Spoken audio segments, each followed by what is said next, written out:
All right, guys, welcome back to the channel. Tonight, I got a special guest. We're going to be asking him some really hard questions, and you know him as MP Slotcar, and we also know him as the guy with the best hair in the hobby. Today, I want you to welcome Massimo Presta to the channel. We're going to be asking some really great questions and getting to know MP Slotcar to the fullest. Let's hope. Massimo, thank you so much for coming on and taking some time with us today. Thanks for having me. I'm happy to be here. All right, so let's just get into it. I want to know, and people out there and your fans want to know, what started you down this path of slot cars? Well, racing's always been a part of my life. It's, I guess, embedded in my DNA. From you would know, being my neighbor in Montreal here, that the time difference, especially when F1 is in Australia, doesn't really work in our favor. So at a young age, my dad would get me out of bed. The race is about to start. So racing's always been there. Like from 3, 4 years old, he'd get me up to watch these races with him. So it's always been a passion of mine, racing. Then I got into karting at a very young age. Did that competitively for many years. I started racing when I was around 8 or 9 years old. Continued up until I was 20. That's amazing. Stopped that. It was fun, yeah. It was very competitive. Just hard in Canada, really, you have to go to Europe if you want to actually make it anywhere. But I still had fun. A lot of father and son bonding, great times. And now I do some track days with my car and stuff like that. But slot cars started kind of in between all that. Because in the summer when I was younger, I'd be racing. In the winter, can't really do any racing unless you go indoor here and there. Those karts are not that fun, though. They're a little bit slow. Canadian winters. Oh, yeah. So then I found a slot car set. It was a scale electric set.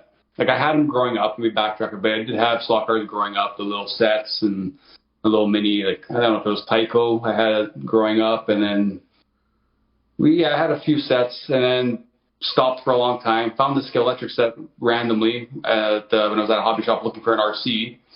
It was a scale electric F1 set. Bought it, set it up. Had a blast with it. Got the digital accessories for it at the time. Was in love with it.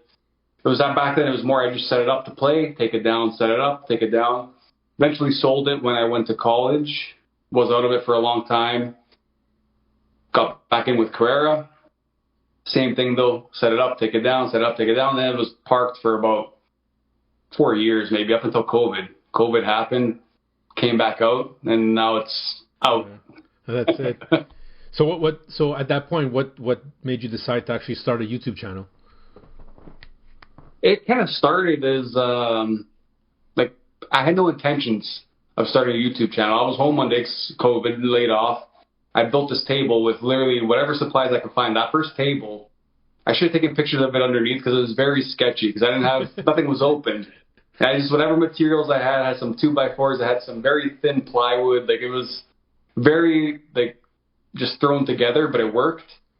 So I did that table, and I'm like, okay, the track, whatever, it's done now. I had that little bit of lighting on it and stuff. I'm like, let me do a video. I'm gonna put a video on YouTube.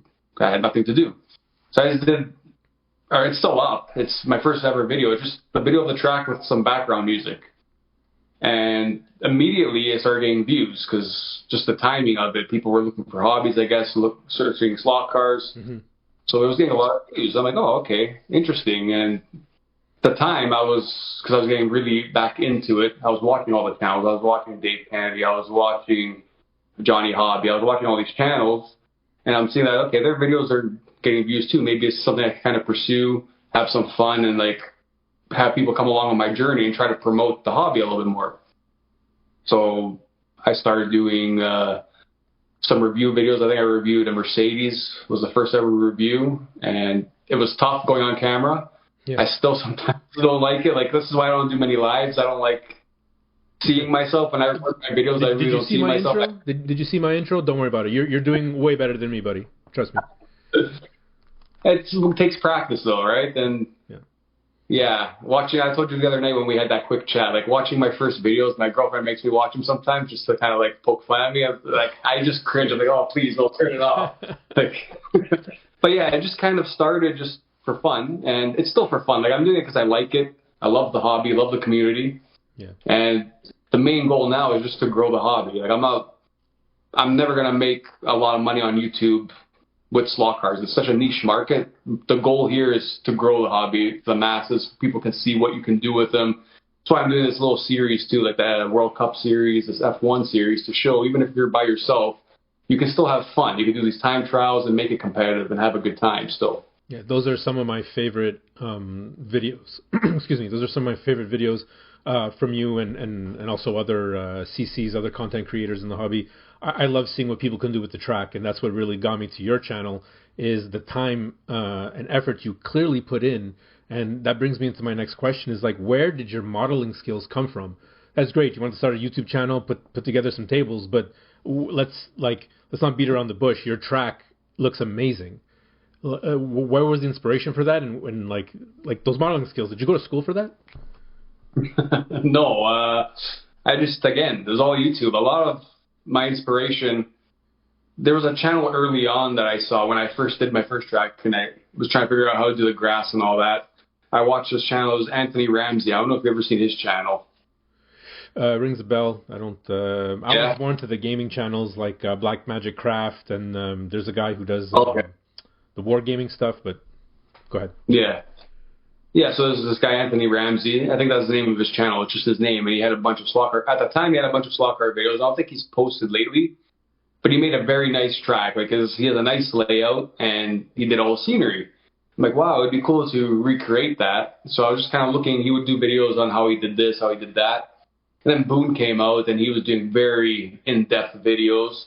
So I took a lot of inspiration from them, too. And I reached out to Boone a bunch of times, and he gave me a lot of tips on my mountains. How can I make my mountains, paint them, and weather them, and all that stuff. So a lot of the inspiration, I think, came from Boone and early on from Anthony.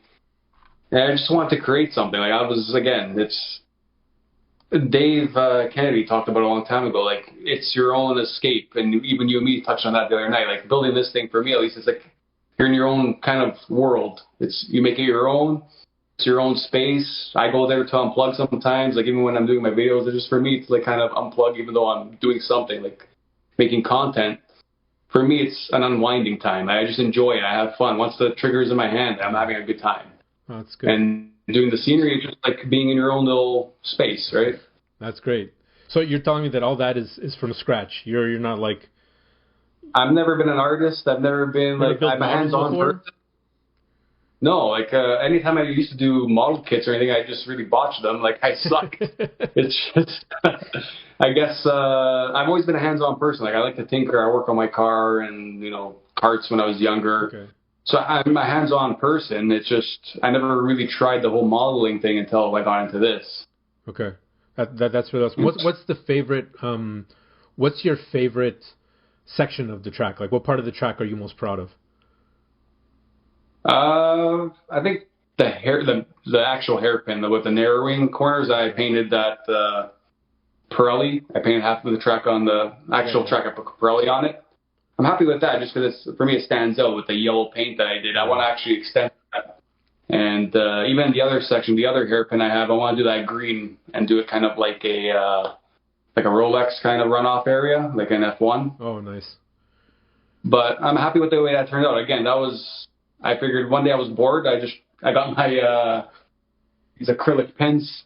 I started painting the track with these. I'm like, let me just try and see if it sticks, and it worked.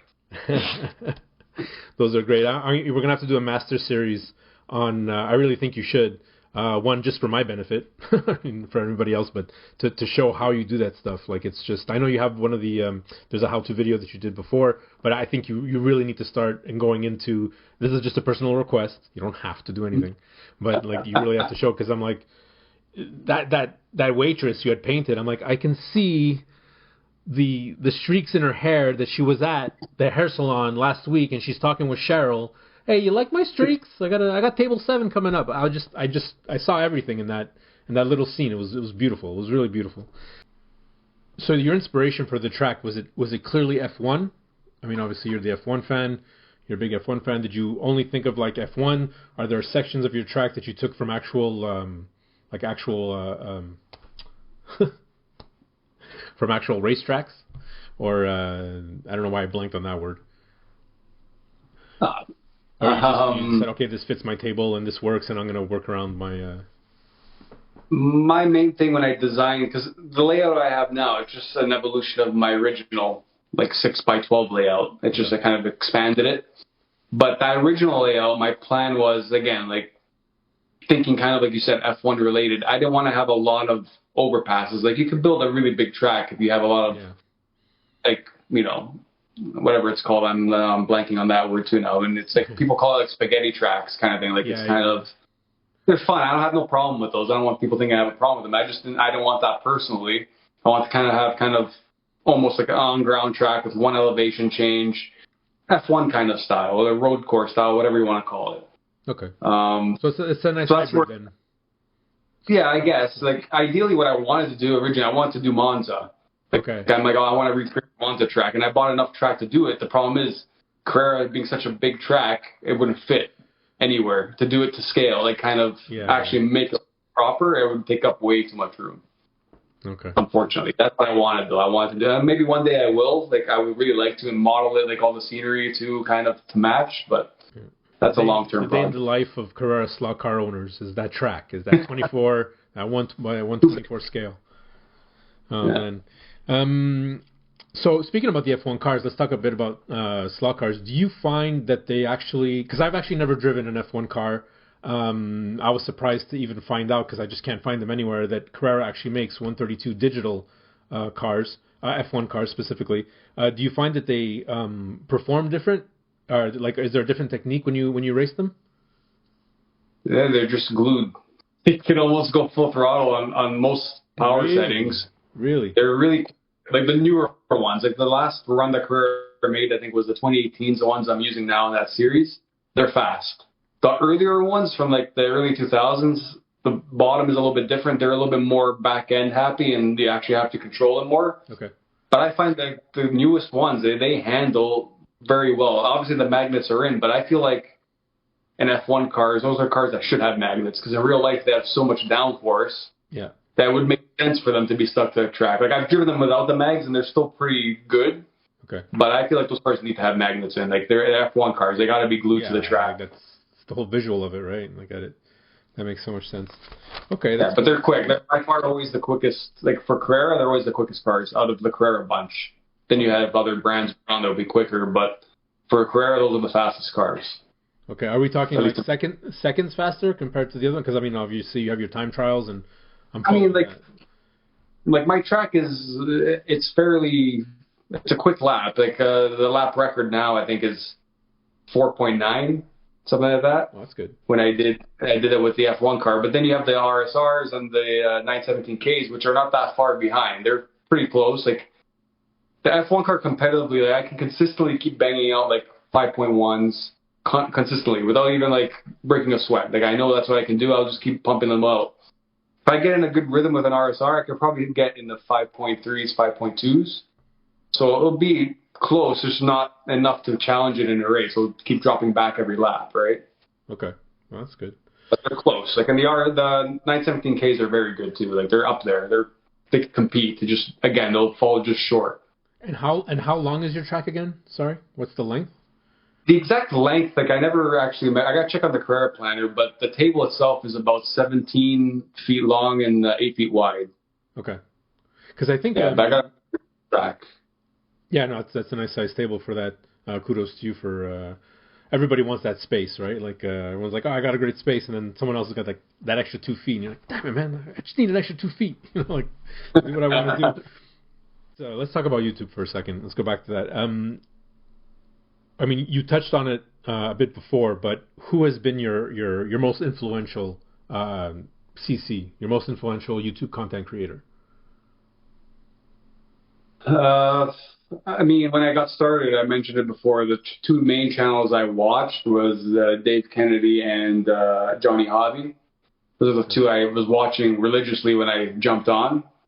And then around the same time I jumped on, that's when Travis, that Slotcar guy, came on the scene too. Mm-hmm. I thought he came on before me, but then when I talked to him, he says, no, he saw me first, and he kind of followed suit. But oh, really? I don't know. I still feel he was there first. At least that's the way I saw it, but he sees it the other way. I don't know. It is what it is. But we found each other, and he right away messaged me one day on Instagram. He's like, I get this Australian guy messaging me. I had no idea who he was. He's like, hey, mate, we should do like a live stream. And all this stuff, like really push the hobby. I'm like, oh, okay, that sounds cool. But again, I was very shy to go live. So I kept saying, yeah. I kept pushing it off.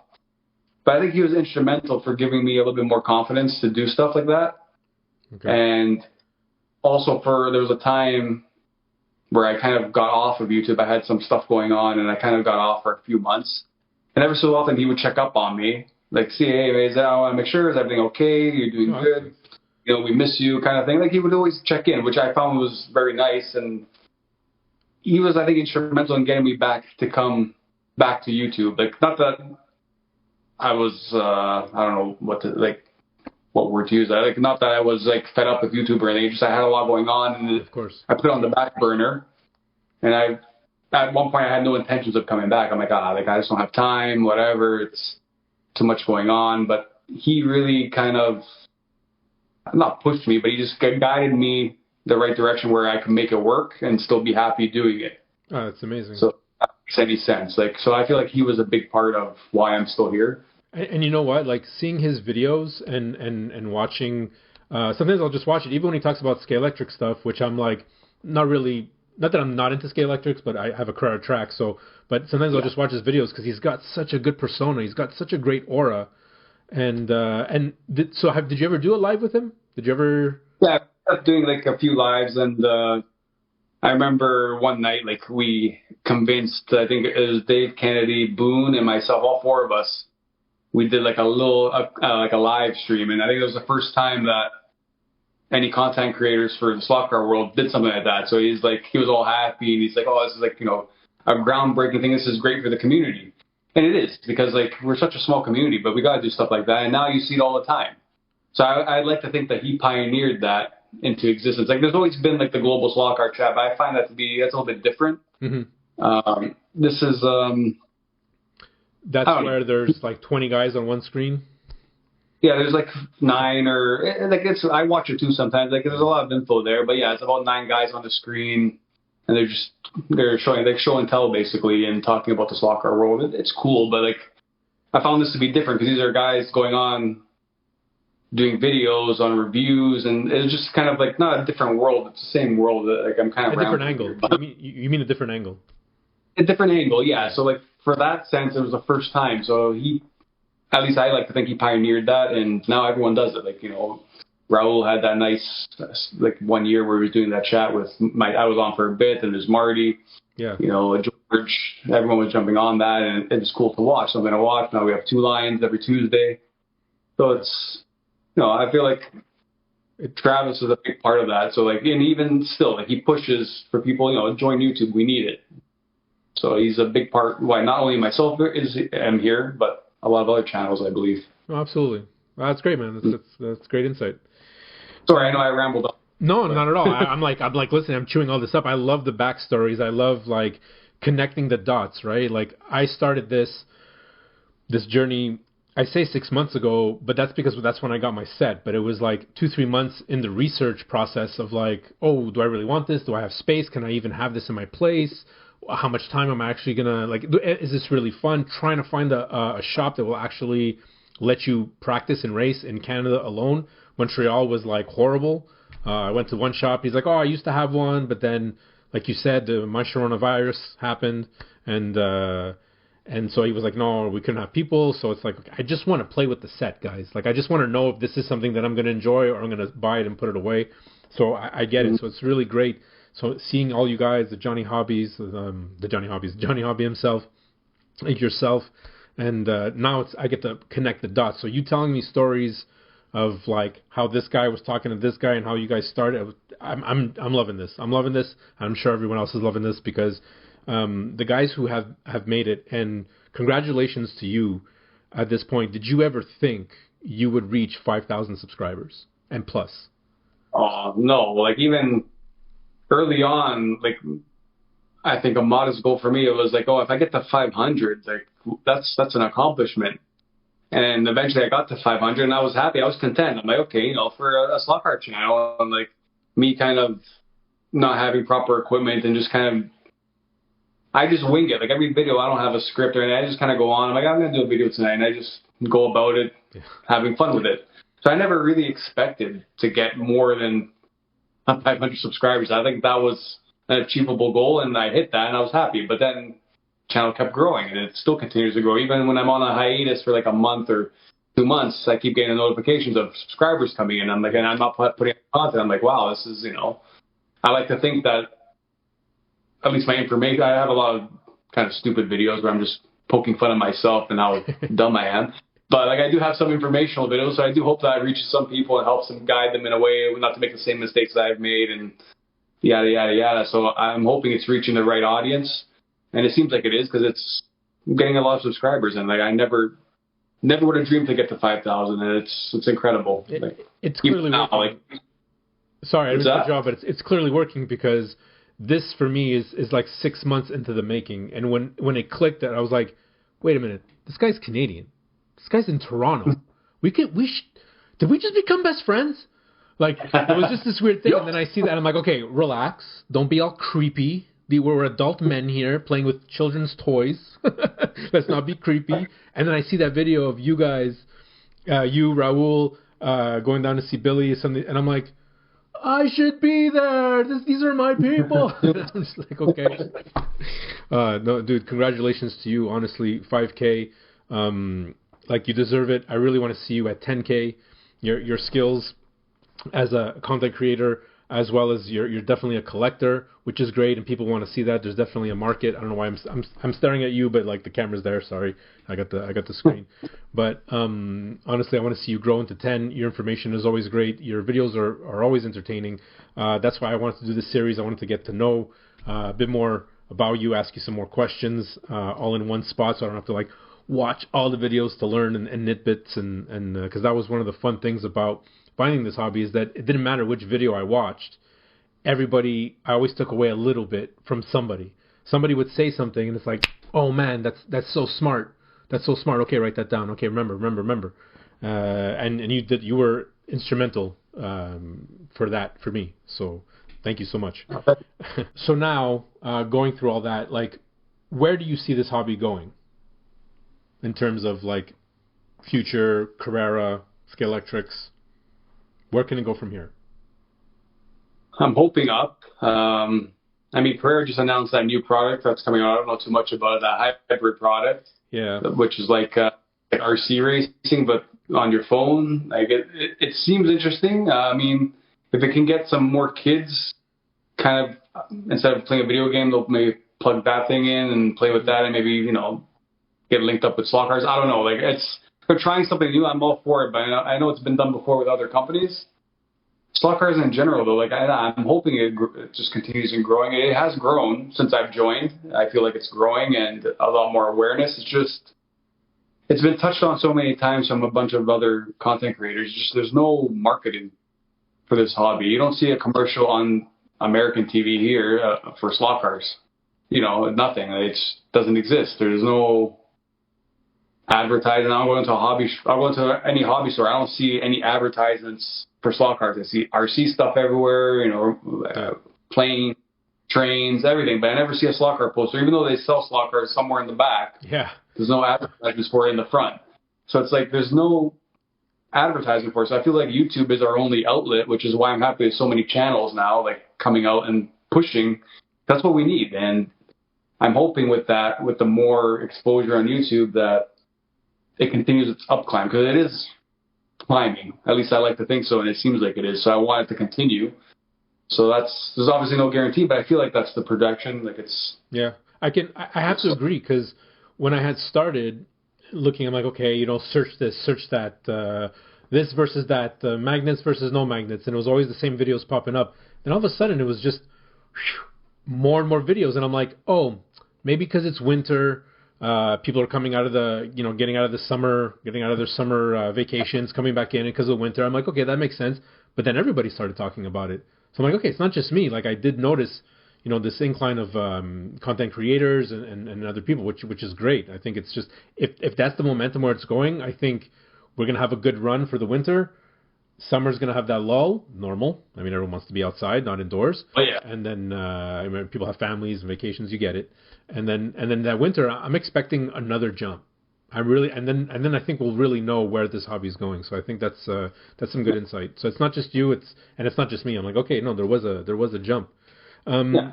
If there would be an innovation, if Carrera or Scalextrics came out with one innovation, with your experience now with all these cars, what would that one innovation be that you would want to see on everything? Like you open up a box, or there's one thing that like you wish, I wish it was always like this. If that makes sense. No, it does, 100%.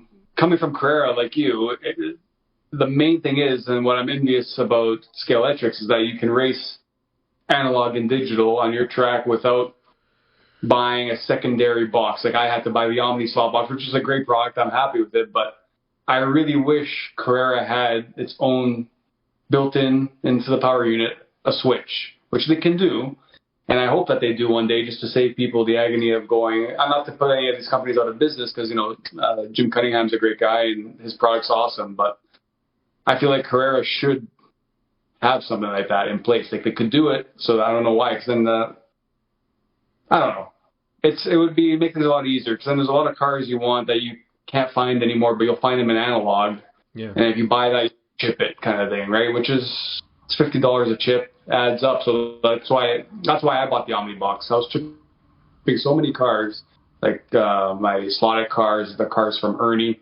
I was chipping all these cars. I'm like $50 here, $50 there. I'm like, I'm just gonna buy this box. At least like a switch. So that would be my number one thing. I think would be, at least as in terms of Carrera, that they would come out with some kind of a system that you could switch between the two. And that's what I thought the hybrid was. They kept talking about it for a while. I'm like, hybrid, okay, that's gonna be analog and digital. They're gonna finally make a box, but I was wrong, unfortunately. I think everybody was thinking that, because like hybrid, and then so race car but on your phone, and I was like, okay. I think those marketing guys were just like, what do we call it? Hybrid. Good, let's go. How long do you want to keep making content for? Well, this is probably going to be the last time I'm ever on YouTube. I don't know. I want to continue for as long as I can, like as long as I'm able. If I ever lose the space where I can't have my track accessible every day kind of thing, or if I got to move, whatever the case is, things might change, but I would still at that point still like to do some kind of a video, even if it's a review without the track kind of thing. I enjoy doing content. Obviously in the summer, if you watch me, you can tell like I really dwindled down on putting out content, just because Canadian summers are short and I get as much time outside as possible and enjoy it. So overall, though, I would like to continue as long as possible. I really enjoy the hobby, enjoy the community. So in some way, shape, or form, even if I can't do lapping videos or any of that, I would like to somehow still be involved and do some kind of content. So long term, an exact date I can't give you, but like I would like to continue going as long as possible. So no signs of stopping then, right? You're going to continue? No, I'll get the odd break here and there. Maybe like a month I might disappear just because I'm going away for the summer somewhere. But I'll let you have a month. That's it though. Okay, thank you. All right. So I mean, talking about the creative process, obviously. Learning from scratch, I'm still in awe, and obviously the collecting part of it. Take me through your creative process. You'd mentioned before that you kind of just like do these things on the fly. So how does that happen? An idea pops into your head. You're like, okay, that's a great video. Lights, camera, action, go, and then you edit. How long does it take for that idea to come out onto YouTube? Yeah, like I'll be literally, if it's something funny that I want to do on camera, like I'll think about it when I'm at work kind of thing. I'll just be working. An idea will pop in my head. I'm like, oh, that would make for a funny video or a good video. Then I'll come home that night and it's like, okay, let's go in front of the camera and just do it. Like I don't really think about what I'm going to say, because I feel like when I actually script something, the few times I did script something, I messed up a lot. So I was trying to remember what I wrote down. When I just kind of go on the fly, like, I might stumble here and there, which is fine. I'll redo it. But at the same time, I'm just kind of like, I feel like it's more genuine. Like, it's like when you and me were talking before going like on recording here, it was just two friends talking. So the way I look at it, I'm just talking to a good friend when I'm talking to the camera about, hey, okay, hey guys, hey, here I am. Like today we're gonna look at this. Like it's more, I don't know, intimate, if that makes any sense. No, Instead of like, I feel like with scripted, it's a lot more like, nothing wrong with scripting. It just, for me, it doesn't work. okay. Oh, that's awesome. So it's kind of like, I just wing it. And then, so me thinking of an idea, like, I'm trying to think of something recent. That Carrera BMW video where I was doing that little, like the snapping thing. Yeah, I thought about that at work. Oh, it'd be funny to do something snap, like a snap that fails kind of thing. So I thought about that at work. And I came home that night, did it. And that video was done. I probably filmed it. Probably took an hour, hour and a half to film everything. And then that night I edited it. It's like, again, I do everything on my phone. So like that night on the couch, I threw it all together. I think within 4 hours from start to finish, it was ready to be posted. How you youngins today do all that on the phone? When you told me that, I'm like, I can't. Like, I'm scripting because this brain just is too much. And then on top of that, I got to sit in front of my computer, line everything up. That's just because I come from an editing background, right? It's just a different, like, I want to have full control. You guys are scrolling. Oh, yeah, it's good. Go. 5,000 subscribers, no big deal. If I actually put some effort into it, maybe... I'm kidding. That's good. Like, good for you. So at that point, then, what's your favorite video then to date? I don't know, because I don't really watch back my videos, but I think, I mean, in terms of views, one of my best videos is one I did a long time ago. That one, how I created my track, like the first track. It's got a lot of good views because I guess people want to see, okay, how do you create his track? But in terms of fun, probably maybe like the MP Slotcar finals when I filmed that one, because I just had a lot of fun filming that with doing like the little cinematics with the tires spinning and stuff like that. That was the first time I think I really tried doing stuff like that. Yeah.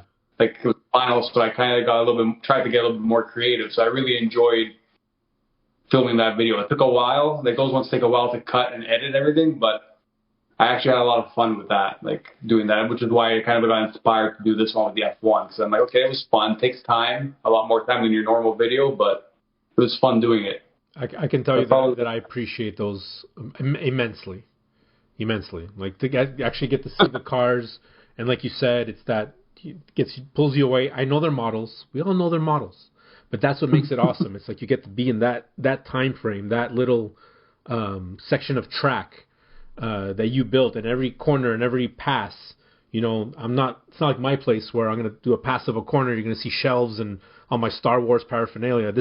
I'm always involved in your videos because I'm there. I'm at Massimo's track and I'm watching that Ferrari go and spin out, which I could have killed you. I'm like, no, but yeah, it's Raikkonen. But I'm like, all right, okay, it's fair. You know, like at least you're being true, and I knew you were being true to the hobby. I knew you didn't do that on purpose. So, and I'm glad that you do that. Do you have any other hobbies? Do you have time for anything else? Other than like in the summer, I'll still go racing. Like I still have my kart, so I'll go like do open lapping days at the local. Well, it's not local, but like about 20 minutes north, there's still a kart track. So you go there, you pay for the day, and you do open lapping. So I'll still do that with some friends. We'll go out and do that. My car, I'll take to the track too. Sometimes, mainly just like track stuff in the summer. And then I also play ball hockey in the like fall months. And right now there's indoor soccer. I haven't been going, but like I'm signed up. I just haven't gone in the last few weeks, but I do that too in the winter, just some indoor soccer. Yeah, okay. I was about to say, a good Italian boy playing hockey. Yeah, it works. What about you? No, we're not talking about me. No, I'm a professional pasta eater. That's okay. Is there? My second to last question at this point is, what car are you driving, bro? What car am I driving, bro? Right now, I'm having still playing around with the Shadow a lot, to be honest. The Shadow from MR Slotcar. But I still drive around because I've been trying to get it as quick as I can. I want to set the ultimate lap record. So when I get it tuned to the way, because I know I still have some pace in it. So I want to try to get it to the max, and I want to do a video on it, like actually setting up like the ultimate lap record, because I feel like that car can do it. But yeah, right now, obviously the F1 cars I've been putting a lot of time in, like, because after each race, I'll take the time to true the tires again. And I mentioned to you too, I use the same set of tires for every car. Like, I'll swap them out, try to keep it as fair as possible, clean them after every run. So You're talking about the F1s? The F1s, yeah. So I've been putting a lot of seat time with those now just because of the series. So I've been doing a lot of running with all those cars, making sure before each event that each one's running okay and that there's no issues and it's not going to break down on camera kind of thing and spoil the party. So I've been doing a lot of seat times with those. And even without the F1 series, I always run my F1 cars. I just enjoy running them. So like they probably have the most seat time anyway to begin with. Okay. Are you, I mean, so the other cars that you collect is just for collector's purposes? Yeah, like I'll collect the cars I like. I'll run them too, just not like it depends. If I have friends come over and they want to run a GT car, we'll do a class of GT cars. And then none of my friends have cars, so they use mine. Unfortunately, they trash my cars. But yeah. I'll, they run GTs or the 917Ks or Lolas. The F1s I kind of don't really tend to loan them out just because they'll bash them all up. Yeah. Yeah, usually I'll run whatever they want. On my own though, yeah, like I'll review the car, I'll run it a few times, try to, break it in properly and see what kind of lap times I can do. But once that, usually they're parked. Like just the cars I like all the Ferrari 488s. Like, yeah, like they're not the greatest car. They're never going to be the fastest car, but I collect them because I like Ferrari, obviously. So they'll run once or twice, and they're just a collector. Are you looking forward to the Iron Dames? I don't know. I might get it just to complete like all the recent ones, but I mean, it might be cool for for my girlfriend if she actually would want to play. Am I the only guy who likes pink cars? I saw that Ferrari. I collect all the BWT cars, like the pink. I love them because they stand out on track. But just like one, I'm kind of killed with these 488s. Like there's so many of them. And this livery, when it first came out, I'm like, I don't know. Like, do I want it? Thing is, once I see it in person, I'm going to buy it. Like, I know once I actually see it. I haven't seen it in person yet. Okay. So I feel like once I see it, I'll probably, that's actually nice. I'll pick it up. Okay. I'm actually glad you're saying that because it's funny because I don't want the Red Bull one. I don't like the Red Bull logo. It's nice. It's nice. So. It is nice. And then I saw the AlphaTauri, and I saw it in that blue, and I'm like, that's a cool one. But everybody, even the shops here have it. And then I'm like, okay, I'd have to buy at least one more Ferrari. I can't just have one. And just so we race and we equal, we spoke about that before. It's nice to have the pair at least. And then the Iron Dames came out, and I'm like, beautiful. I want that and that fuchsia. And I don't know if they're going to see this, but I just put in a pre-order with Sunday Slotcars. But I also have a pre-order with Panther. I'm not taking any chances. I'm pre-ordering them where I can. I know they're already out in the States, but I want to support Canadian. Sorry, guys, for my American viewers. I've supported a lot of American product at this point, but I have to support the Canadian guys. So I've got 2 pre-orders, and honestly, whoever calls me first, and if you call me both, I'll just have to buy both, and my wife, I'll just have to figure it out, just whatever. It is what it is.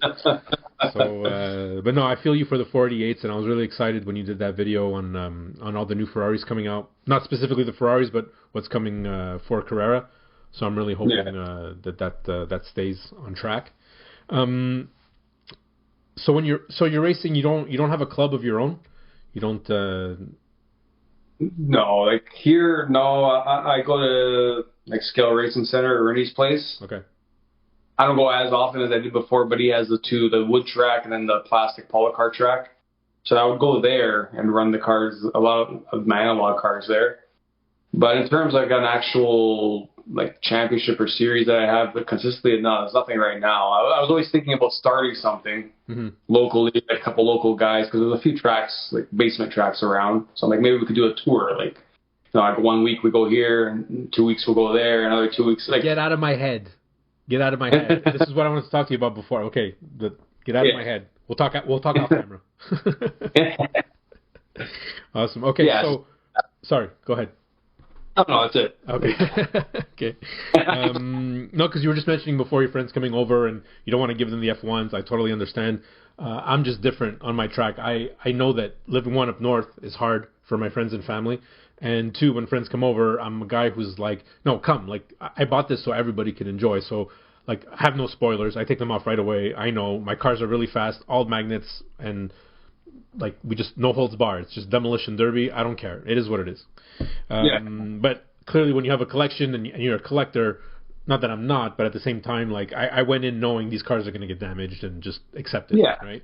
So I have my cars like the loaner cars, I call them. Exactly. Like I don't care what happens to them. I have like the 10 cars I have. I always give to people. Like these are the cars that they have the most track time and they use them. The wings, like you said, I take the wings off. There's not taking any chances, but.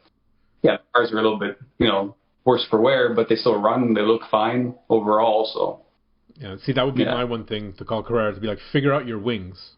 The cars look great even without them, but like they look a lot better with the wings on, Yeah. So, going back, I had asked you what car are you driving now, bro.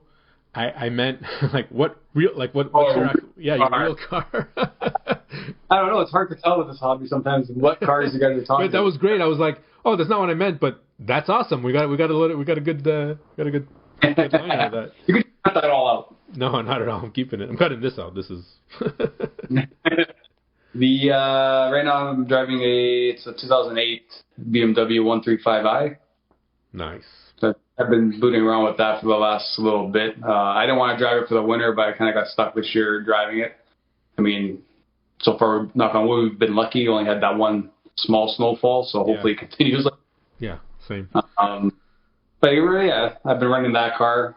Right now I have a Fiat 500 at Barth as well, but that's that one doesn't see much, since COVID, it hasn't really seen much road anymore. Okay, cool. Yeah. Sorry, I just had to ask. I was just curious. You'll see me rolling down with my Corolla, 2009, manual. Ooh, very rare. Okay. That's one of the most polite clutches I've ever driven in my life. That clutch just goes in. The Toyota clutches, I don't know what it was. I got into that car, I'm like, okay. I'm like, hey, you're respecting me, and I will respect you. The bodywork is, because of our winters, I've just like smashed into every snowbank possible. But the interior and the engine, I keep it running nice.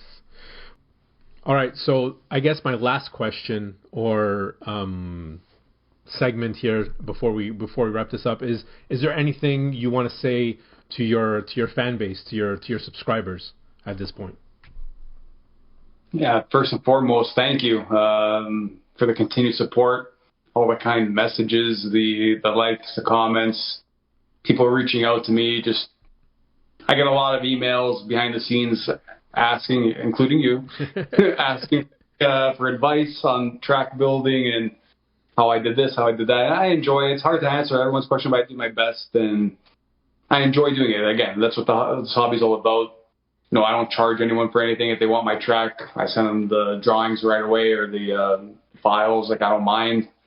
And yeah, man, that's the main thing is thank you. I really appreciate all the support. Even when I'm, again, on a hiatus, I'm still getting that support and people reaching out, making sure I'm okay. Like in the summer, I was gone for, I think, 2 months, and I had like Marty and everyone kind of checking in on me. It's my fault too, because I kind of just fell out of the loop and I wasn't messaging anymore in the group chat. And they just would reach out privately, hey man, just making sure everything's okay. And like, that's what I love about this community. Like, they care about you enough to like, hey, everything's good, right? Like, yeah, I'm just doing my own thing. They're okay, good, carry on. We'll see you soon, kind of thing. So it's, again, I've said it so many times in this interview, like the community is phenomenal. I've been in so many different communities, like car communities and racing communities, but this one has by far been, I think, the best, just in terms of the viewers, the fans, if you want to call them fans, and people. Just everyone involved has just been phenomenal. Guys, thank you so much. I appreciate you checking out this channel. I appreciate you liking these videos. I hope to see more of you guys here. Like Massimo said, this community is growing, and it's really, really great. I've experienced it. I just want to say thank you one more time, because I've only said it like 100 million times. Thank you to Massimo for taking the time out to do this interview. And thanks to you guys for checking out this video. We will catch you in the next one. Bye.